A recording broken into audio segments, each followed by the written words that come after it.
Your Help presents Stress-Free Living with Ray Samich and Mr. Stress-Free, Ratanjit S. Sandhi. This audio program is an unscripted and unrehearsed conversation between Ray and Ratanjit. It is shared with you in hope of adding value to your life.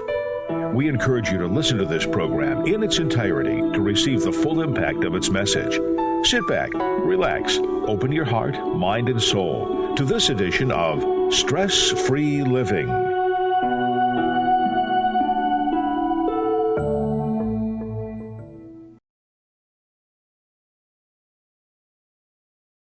And welcome to Stress-Free Living. I'm Ray Samich, and I'd like to introduce you, as always, to Ratanjit Sandhi. Ratanjit, how are you this fine day?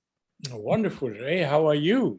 Excellent, thank you. Always better when I see your face and have the opportunity to share some different ideas and thoughts with you, things that we don't take the time to think about in life. And then when we do it together here on our program, it just has a whole new life to different ideas and perspectives. You make life very, very interesting, Ratanjit. Well, you are the one who explores it. Otherwise, if I say, most of people shut the TV and radio and go away. What is this guy talking about? Well, all I do is ask the questions. We've talked about this now for all these years. All I do is ask the questions. I'm very good at asking questions. I'm just not very good at answering them. So that's why we're a pretty good team. We have a lot of fun together. So this topic today was suggested by one of our wonderful Zoom guests. And usually this program is done with a live Zoom audience, as we are also live on the radio. This particular show happens to be recorded, so we don't have that audience with us. But last week, when we were together with that audience, one of them suggested a very interesting topic, and we're calling it 360 degrees of expectations. And what we mean by that is that most of us have two different things going on in our life, Ratanjit. We have what's going on inside of us, decisions that we make that we think are best, that we're deciding on. But then we also have everybody watching us, everybody judging us, everybody that we're trying to make happy, whether it's our families or whether it's our bosses or whether it's our children or whoever it is. We're always aware that people are watching us, paying attention to us, maybe evaluating us, judging us.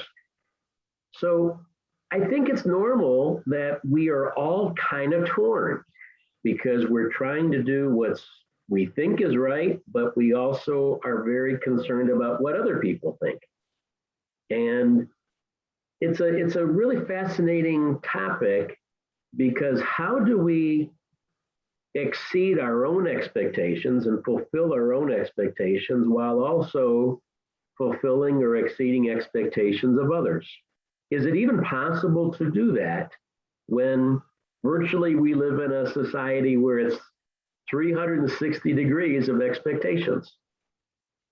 Well, see, there are expectations. There are two directions of expectations. The expectation which I am expecting from others. And other expectation is what I am expecting from myself. Mm-hmm. So fundamentally, when you realize these two expectations, when my expectation from others does not get fulfilled, I get disappointed and often get angry.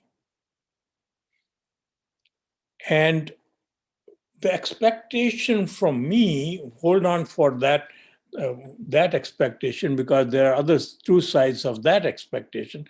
So let's first discuss the expectation from others, which I am expecting. I'm expecting from my spouse. I'm expecting from my children. I'm expecting from my society.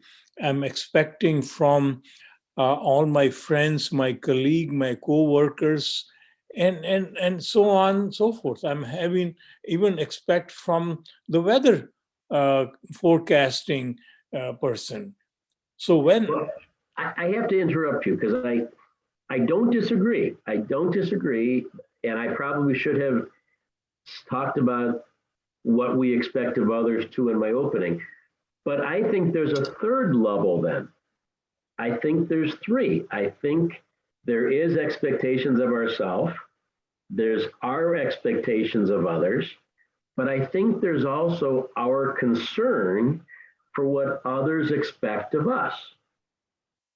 Okay. Now, and maybe that's an expectation unto itself. What we expect to happen because of how we act and how other people react to it. Others' expectation from me depends on what I committed to. If I married you or married somebody, that I have given them an expectation about me. Mm-hmm. I have friended somebody, I have given them an expectation about me. Right. If I have gotten a job assignment, I have given them expectation to expect from me. So that is how I have basically established that expectation in one sense. But yeah, Exactly. you're right. There are three expectations. Yes, there really are. And the reason that this topic came up was because in that last scenario that you just said, let's say that I did have a friend. I had a friend for 20 years because I always acted a certain way and we became friends and he knew what to expect of me. But then let's suddenly say I became a student of stress-free living and Ratanjit and Ray, and I suddenly started evaluating how to add the highest value all the time to the greatest number of people. And that caused me to change how I acted and how I lived. And suddenly now, instead of being, frivolous and always wanting to have fun all the time, I started saying, no, I have a more important purpose. I don't want to drink and eat crazy foods. I want to keep my body healthy so that I can add more value. And I don't want to waste time doing that. I want to spend time in a valuable way. I'm just giving you an example. And suddenly now I have disappointed my 20-year friend because the expectations that they had of me, in their minds, I've let them down, even though I think that I have graduated my performance and my value to the world. But now I have to worry because he doesn't understand why I'm acting the way I'm acting. See, so this can really get very complicated at all these levels of expectations in our life. Well, see, the expectation from others, even their expectation of their expectation. Right. So that we do not control, Ray. If I am going to be worried about others' expectation of me and my expectation from others, which they fail to deliver, I would be forever disappointed. So fundamentally, all our anger, frustrations are when somebody does not deliver their promise or whatever we have expected of that does not come through, then I'm frustrated. And often rightfully so. If I spend $40,000 on a car and I expect it to drive flawlessly, but every turn and brake, it stops and doesn't work. Right. That is not what my expectation is. So I'm going to be very frustrated. Mm-hmm. So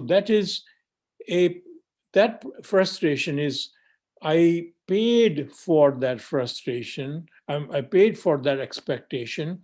Right. And they have promised that this is going to do this, and this. So that is a different kind of a frustration. And our society will collapse if some of those expectations do not come through. Yes, for sure. Right. That isn't an emotional expectation. That's a factual based one. Yeah. Based on performance as promised. And we've talked about trust. I mean, trust is between people, but when you expect that this is going to be healthy food that you're eating and it turns out to be not healthy and you get sick, then that's a very valid expectation. So that is why we have created a complaint place where we can complain, go to the police and go to the court and hold them responsible. So let's take that expectation out of this discussion. That is a different kind of, that's a business kind of expectation. Right. But what we are talking about when we erroneously understand that this person is going to do that for me just because I have friended him, or just because they are supposed to do this. So that expectation is set by me without their committing to that. Right. Often there are expectations which, like if I gave you a present on your birthday, so if I expect a present on my birthday, that is an erroneous expectations. You did not promise me. You did not ask me to give you a present. Right. So it was totally up to me to give you a present on your birthday. But then I erroneously set an expectation that because I gave you a present, you would be giving me a present. Right. And similarly, if I send you a Christmas card and you did not respond or you did not send me a Christmas card, so I'm going to be upset. Or similarly, so many times we want reciprocation, and that reciprocation translates into an expectation. And we are setting ourselves unnecessarily for a failure. We are going to be frustrated. So, in that aspect, in oneness paradigm, what I often say is if I want to serve you, it has to be unconditional. If I have to greet you on your birthday, it has to be unconditional, means I should not expect you to greet me. This is not a business deal. There is a business transaction where everybody openly understands that I'm going to pay this much dollar for this good or this service. And I expect that to be delivered because they had promised to do that. That is what the basis of my paying them was. That is a totally different kind of expectation. Right. That is a legal expectation. That is legitimate legal expectation. We are not talking about that. No, we're not. And we're also not talking about where I say, I will be at your house at 8 o'clock on Saturday morning to help you move furniture because I know you're moving that day. So I'll be there at 8 o'clock and you rent the truck and you're all ready and I don't show up. Okay. We're not even talking about that because even though that's between friends, it was still something that I promised I would do. That is still a promise. That's still a arrangement of a promise. It's kind of like a business deal, okay? Yeah, so we're not talking about those types of things. We're talking about, as you said, kind of unspoken expectations, okay? Yes. And so I knew we wanted to segregate that, separate it, and rightfully so. But even within that, when you talk about gifts, and I know that's an easy way to understand this, if I am your friend, and you're my friend, then I want to give you a gift because I like you and I value you and I want to show you that I like you and I want you to be happy. So I want to give you a gift. So I do. And then don't I kind of think that since we're friends and I like you and I wanted to give you a gift to make you happy, isn't it understandable and logical and reasonable that you would feel the same way about me and give me the gift the same way? Isn't that can't you understand how that is a logical expectation? Ray, there is a hidden thing going on here often, which we don't account for. If I genuinely like you, absolutely adore you and care about you and all that, Mhm. at that point, whatever gift I will give, first of all, it would be a very thoughtful gift. It will be meaningful to you when you receive it. And that itself should give me the utmost joy that I have served, I have indicated. I At that point, if I have any expectation to receive back, then this is not a pure gesture of love. Pure gesture of love is only unconditional. So what happens is normally when we like somebody, there is a reason for that. Either they are high up there, their friendship is going to give me credibility, or some of those things. So I want to impress them with my gift. That is generally part of those transactions fall in that category. When I am trying to impress you, I'm trying to make a deal with you so that, then that is not a pure gesture of love. That is generally not unconditional. That is always with the expectation. Either I'm expecting a favor from you, and I may approach you after a month of that gift to ask for a favor, or Yeah, yeah. or something like that. And normally that is a a hidden under the table business deal. That is not upfront business deal. As you say those words, I think about the times in my life that I've either happened to me or with other people I know, and they tell me about it. A friend can be a very convenient person that allows you not to be alone. So you don't have to go someplace by yourself because you call your friend and they go with you. If you need help with something, you need physical help, something that you can't do, you call your friend and they help you. And you don't want to be alone. You're not in a good mood and you're depressed, and so you want to have someone to come over and talk with you and spend time with you. Sometimes a friend, we call them a friend, but it's really somebody that you kind of have this agreement with, that when I need you, you'll be there, and when you need me, I'll be there. And the gift giving kind of goes along with that. Maybe I don't ever get gifts from anybody, but I know I'll get a gift from my friend, because my friend doesn't know if he'll get a gift from anybody, but he'll get a gift from me. So it is kind of a convenience arrangement that many times we have in our life. And we do truly have a fondness for those people. We do like them. And maybe sometimes we even love them. But it also is kind of a matter of convenience more than a total, as you said earlier, I totally adore you. I have so much love and respect for you that I wouldn't even think about you giving me something back. I just want to give something to you because I care so much about you. You've raised an issue here that I really haven't thought of like that.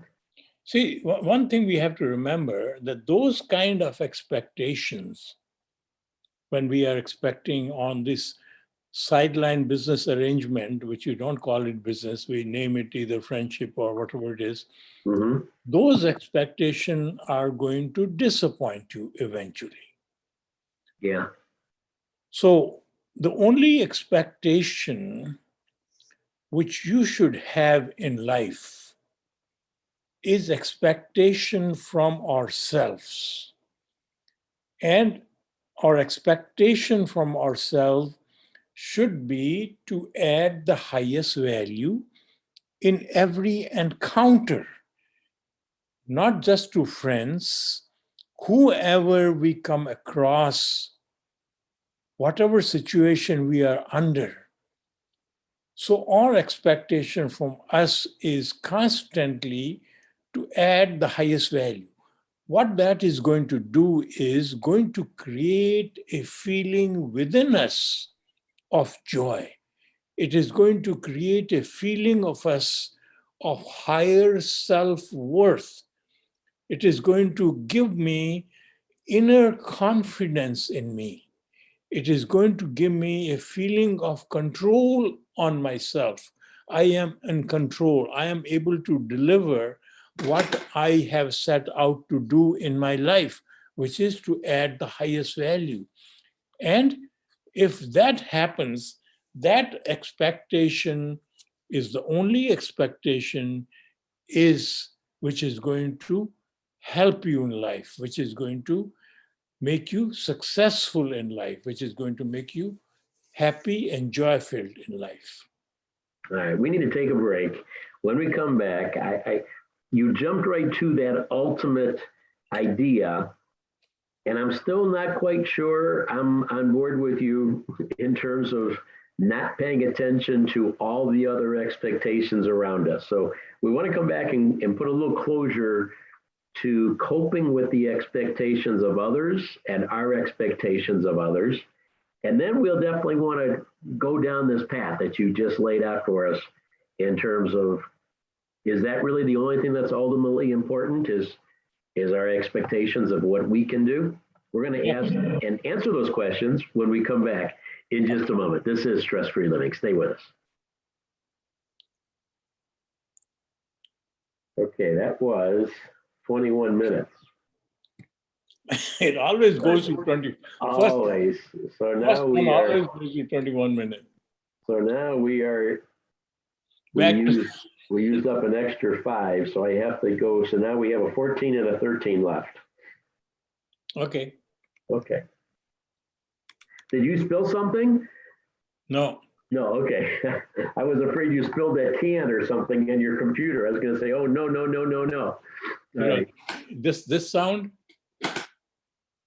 Something like that. There was a sound that was in there, and I just was afraid of something bad happening. And then you look down, I says, oh no, I could see that whatever that can was pouring into your keyboard. Those are liquids do not match up well with computer keyboards. If you haven't tried that. Computer does not expect liquid. It doesn't expect it, and it doesn't cope with it well at all. It could burn your computer right up. Yeah.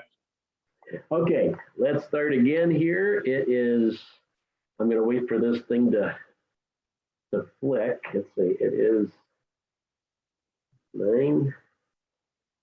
Okay, we're tiring you out, brother. 9:13. So we're going to bounce back a little bit to finish that thought about expectations of others, by others. All right, in just about here. 5, 4, 3, 2. We're back on Stress Free Living. Ratanjit and Ray with you today. And we want to always invite you to join us on our Zoom call. If you would like to do that, you're welcome to visit our website and look under Stress Free Living Show, and it gives you a link so that you can join live with us. We normally are live every Saturday morning, and you can join right in our conversation. We can share some thoughts with you during the commercial breaks and also before and after the show begins. And if you aren't able to do that, then you can catch us, of course, on the radio at AM 1330, at 101.5 FM in the Cleveland area, and anywhere in the world at wintradio.com. And we also have our Stress Free Living YouTube channel where all of the shows are posted, and you can catch up there and also share those with friends. If you'd like to be a subscriber, do that very quickly, and that way, whenever a new show is posted, it'll automatically email you and let you know that the latest show is available for you to enjoy. Ratanjit, we are talking, as you know, 360 degrees of expectations. And for some of our viewers, listeners that may be joining us late, the idea is that we're surrounded by people who have expectations of us, and then we have expectations of them, and then we have expectations of ourselves. So we constantly are surrounded by all of these.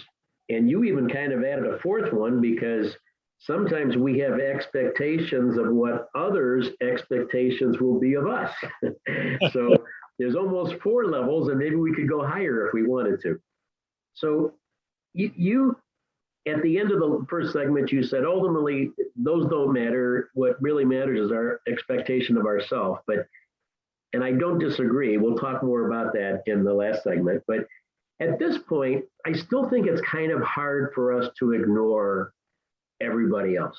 It's hard for us to not be concerned about what other people think of us.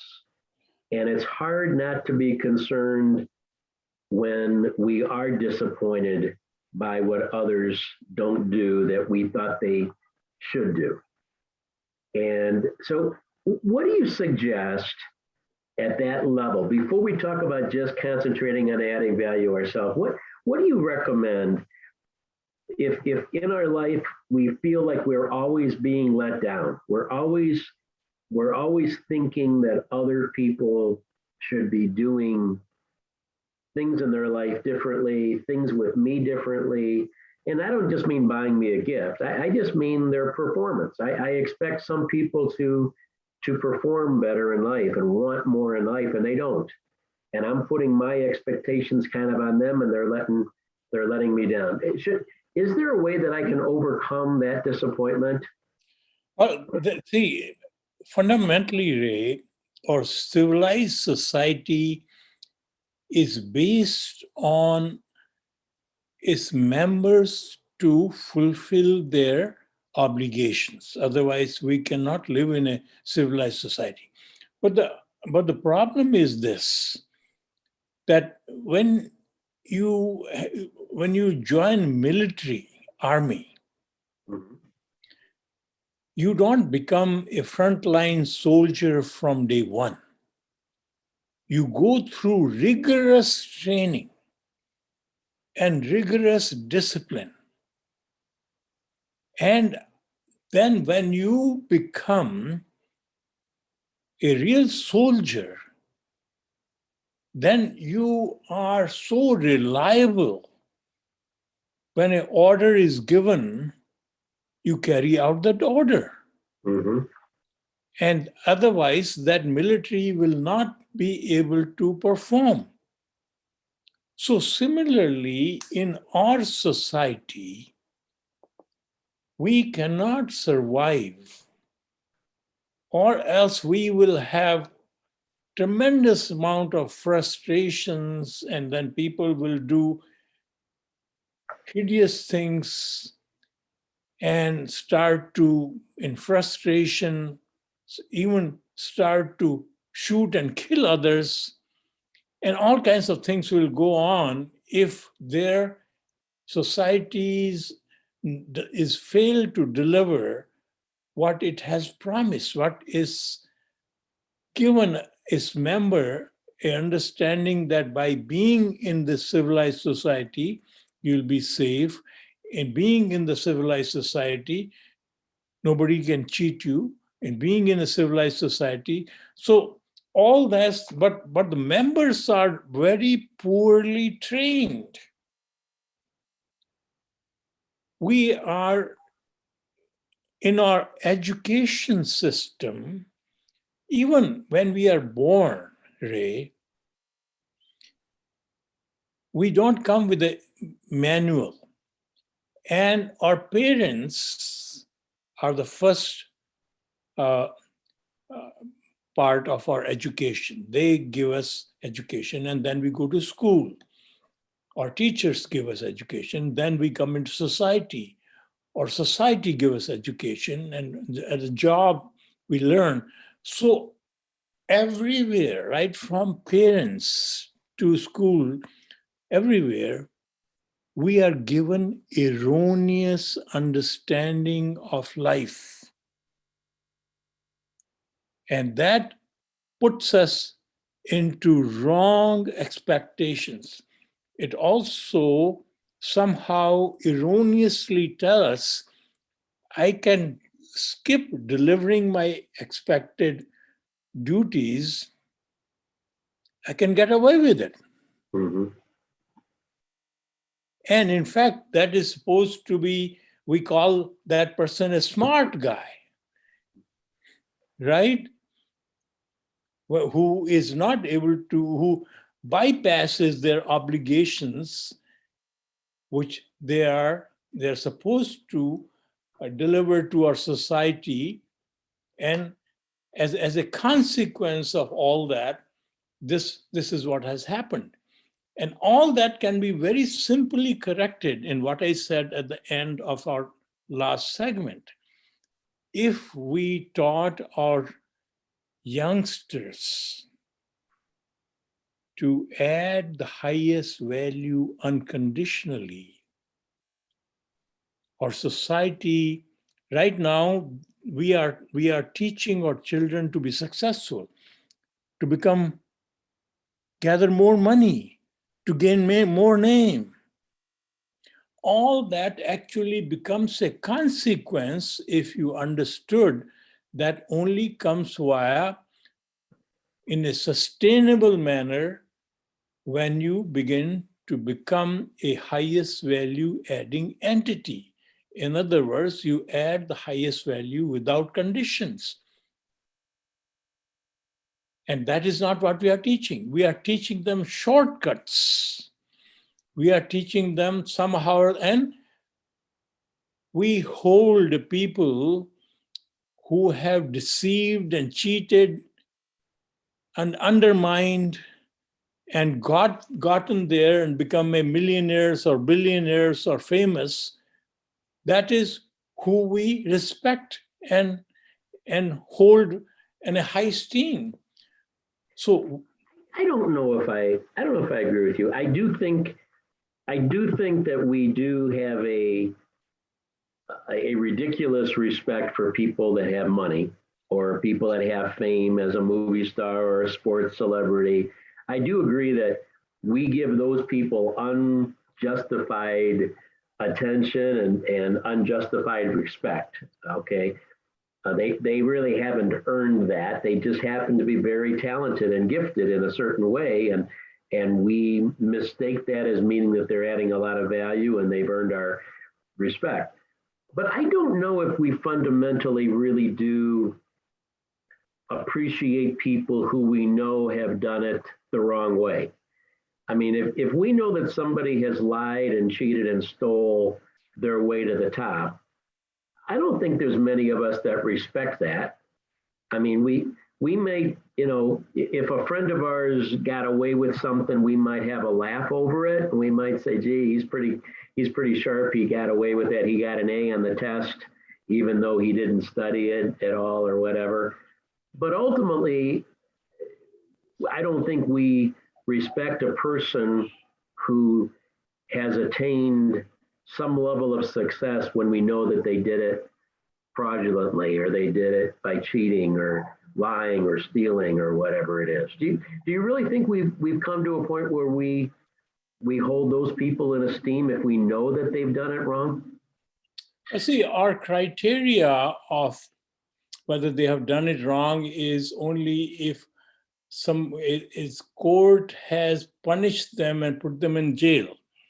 As long as they are staying out of jail, and whether they have cheated on tax filing or whether they have done somehow or other, and because our rules and laws are also created by some of these powerful people, and they have put in loopholes in our operating systems, so they legally are able to cheat.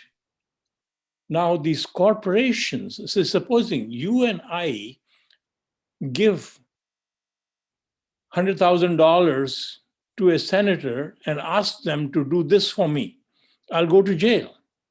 Yeah. But if I hire a lobbyist and the lobbyist goes and gives this money and asks them to do the same thing which I want them to do, then it is legal. And this is what corporations have done. This is what big people have done. Otherwise, Ray, it is not as simple to be able to do some of these things which these big guys have been able to do. So, on the surface, I agree with you. No, that but if you dig deep enough, you realize, and that is why when somebody knows these things, they get so frustrated, because these people with wealth, these people with power get away with literally murder. Mm-hmm. And if we stay along the path of the expectations topic, I mean, I think all of us have lowered our expectations for what we're going to get out of our leaders and out of our, out of anybody who has any authority, because we don't think as highly of them, because we know that, that's what kind of makes somebody exceptional, when it's kind of proven that they have done things the right way and they've become successful and they are a good leader and they're a family-based person and they're a person with some faith and with some humility and compassion. And when those rare people do emerge, we say, wow, this is really a very special person, because our expectations aren't that high anymore. But within things that we can kind of control, our own circles of influence, our own circles of family and friends and relationships that we normally have, I just think that we still do have, on a regular basis, a feeling, even if it's kind of a agreement, like I was talking about earlier, where my friend will be there for me and I'm there for her or for him if we need each other. I just think that we have that, and I don't know how to overcome that within our arrangements, within our lives, because I know you're right, we're setting ourselves up for failure, because sooner or later that person's going to let us down. But I think we almost would rather have that relationship be on that basis, even if we know that sooner or later it's going to end. We're going to enjoy the ride. In my books, friendship is only one-sided. In my book, I cannot have friends. I can only be a friend. It is my action which is going to create a circle of friends around me. And I better enjoy that adding value to whoever I come across, and that becomes my mean of gathering friends. But that has to remain unconditional, because if I am doing that to build a circle of friends around me, then I am on a wrong path.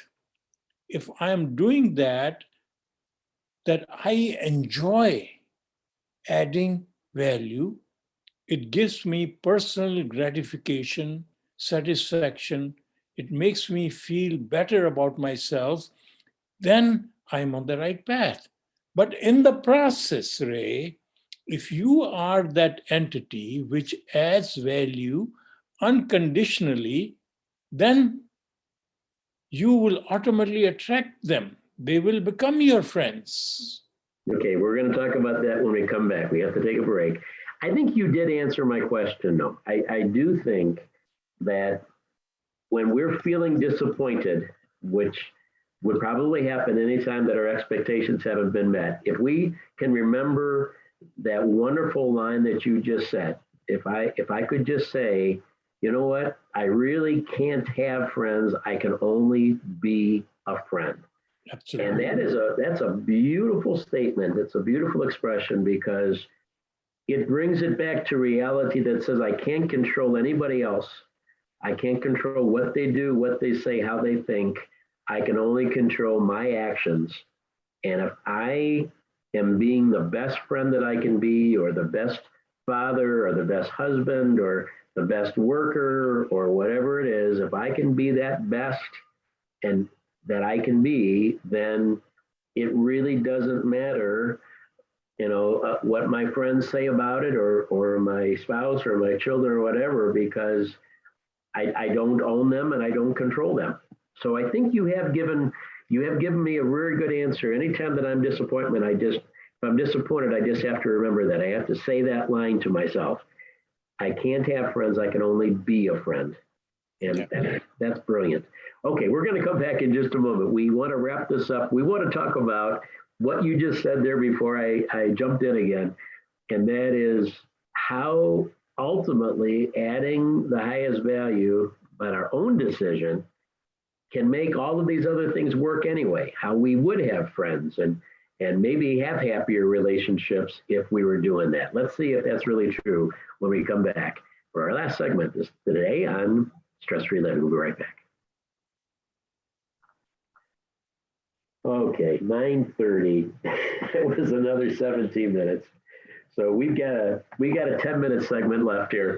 We took 3 more minutes away from it. This show has always gone so fast. I know. I looked up. It was funny because I'm looking at my clock in the corner, and I says, "Oh, we got 8 more minutes." And then I looked again, and it was 3 minutes late. It was 11 minutes later. So we used the 8 minutes up that we had left plus 3 more. I said, "How did that happen?" Okay. Okay. Let's come back. Wrap it up 10 minutes, and we will get back to the main topic that you wanted to. You couldn't wait, brother. You let it out of the bag in the first segment. You were funny because you said, I don't want to talk about it. We're going to talk about it later. And 5 minutes later, you were talking about it. You're like a kid on opening a present on Christmas. Couldn't wait. Couldn't wait. Okay, it's going to be easy for me to start. We got 6 seconds. 5, 4, 3, 2. We are back on Stress-Free Living. Ratanjit and Ray with you. Thank you so much for being with us. Talking today about the 360 degrees of expectations that surround us. Ratanjit, we've talked about others expecting of us, what we expect of others. We've covered that pretty well. Now, what do we expect of ourselves? Is it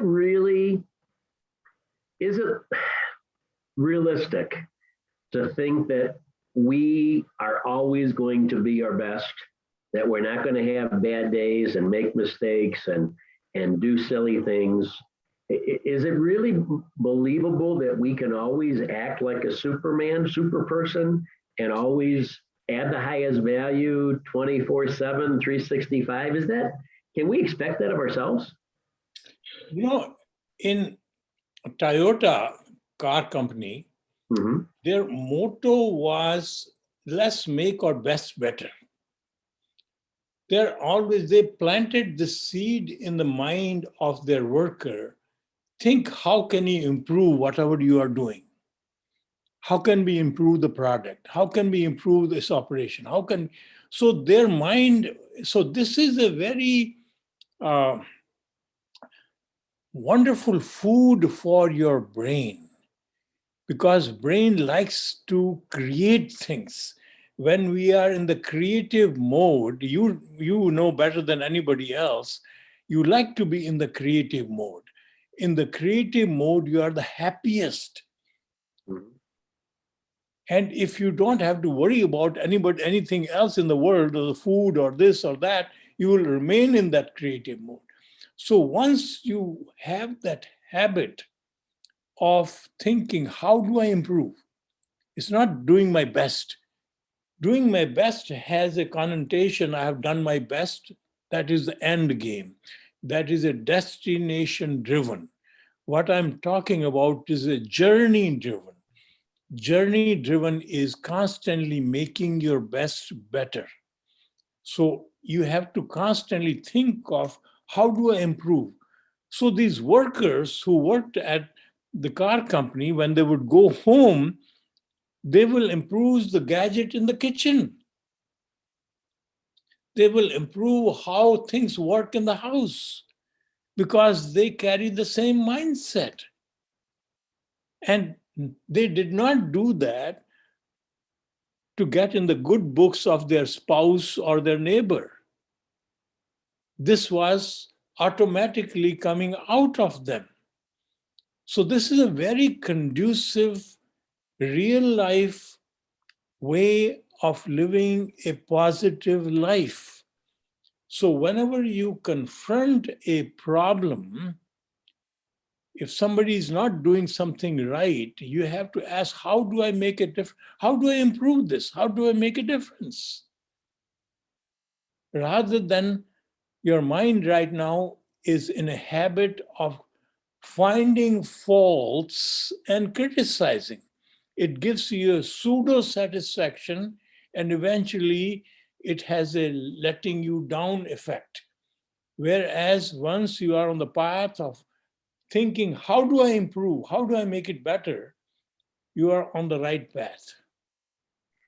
I agree totally with what you said. It's excellent.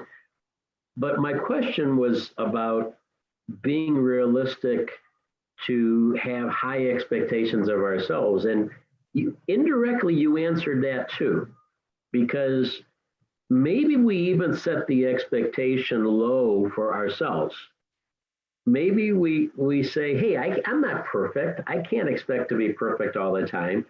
And that kind of gives me a pass to sometimes not care, sometimes not do what I'm supposed to do because I've even lowered expectations of myself. But what you've done is you've suggested with that example that I recognize the truth that I'm not perfect. I recognize that I do make mistakes and that I have a lot of growing to do. But instead of concentrating and accepting that, I look for ways to improve. I look for ways to get better at the areas that I'm weak in. So, If you are looking at, I want to be better, I want to be, see, that is coming from the door of ego. You have to enter from the door of creativity. Creativity door only constantly improves. So if you failed, so in creativity mode, you have never failed. You have to only improve where you are. So you are constantly making your best better, constantly improving. If you slip, you improve again. So you are not part in a end game. You are not looking to deliver, look what I have done. I've made this great thing. You are constantly asking, after you have done, how do I make it better? You are never finished with the game. You are never finished with any thought process. So you say, Ratanjit, that's not practical. Come on. Because we are in the habit of finishing, putting a full stop, I've delivered it, and I've done my best, and I need a trophy. That is our habit today. If we change our habit of not worrying about the trophy which is coming or not coming, but cultivate this habit of experiencing joy of making the best better.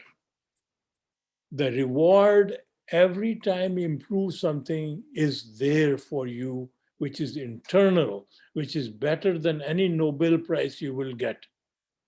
explain what you mean, though. I'm following basically, but you said if I'm in it to just be better, that's parked in ego. I don't understand that. I mean, how different, why is that different than saying, I want to be creative to do it better? Why is that not ego? But if I just say I want to be better, that is ego. What do you mean by that? See, if I'm saying I want to be better, that is ego. But if you are on the path of connecting to your creativity, in that mode, there is no ego. It's like when a musician plays the piano, he's in the creative mode, there is no ego. When he's done, before he starts, there is ego, because I'm going to the best, I'm the best player. And after the clap and audience appreciate that, oh, I've done it great. Oh, this is the best performance. Wow, that is ego. But during the performance, there is no ego. If there was ego during the performance, you will be a mediocre person, mediocre player. You become the music itself. When you become the creativity itself, there is no ego. That is what I'm talking about. Become the creativity itself. Your total concentration, your total focus is on making your best better. That is a very interesting. Unfortunately, we have about a minute left, but that is such a fascinating distinction between, in the way I asked the question, what's the difference between just saying I can be better, or actually using, becoming creative and becoming an entity that's concentrated on adding the highest value. It seems like a very thin line between those two approaches, but I know that that's a world of difference. It's a universe of difference between those two approaches. See, one disconnects you to the universal power, which is ego. One connects you to the universal power, which is creativity. That is the key difference. And I guess I have to use your example you've given 1,000 times, is that the rose never thinks about being beautiful or being fragrant. It just is. Right. And I guess that's what you're suggesting too, is that we don't think about how to be better or whatever. We just have to be the best that we can be and use all of our creativity to attain that. Yeah, see, the brain surgeon, when he's in the midst of operating the most complex intricacy of the brain, he's in the creative mode. He is not proud of being a brain surgeon. Mm-hmm. Very interesting thought. Very interesting. The whole topic has been fascinating. 360 degrees of expectations. I just can say from my own personal life, whenever I've had expectations, I probably have never been satisfied. When I just do the best that I can and try to be fair and be the friend, not have friends, it has truly brought joy. So I know you're definitely onto the right thing there, Ratanjit. Thank you, as always, for sharing your love and your wisdom and your thoughts with us. And we really appreciate it, as always. Thank you. We appreciate all of you out there. Thank you very much for listening and being a part of our show. Remember, we're all playing the same game. Have a great day. We'll talk to you again real soon.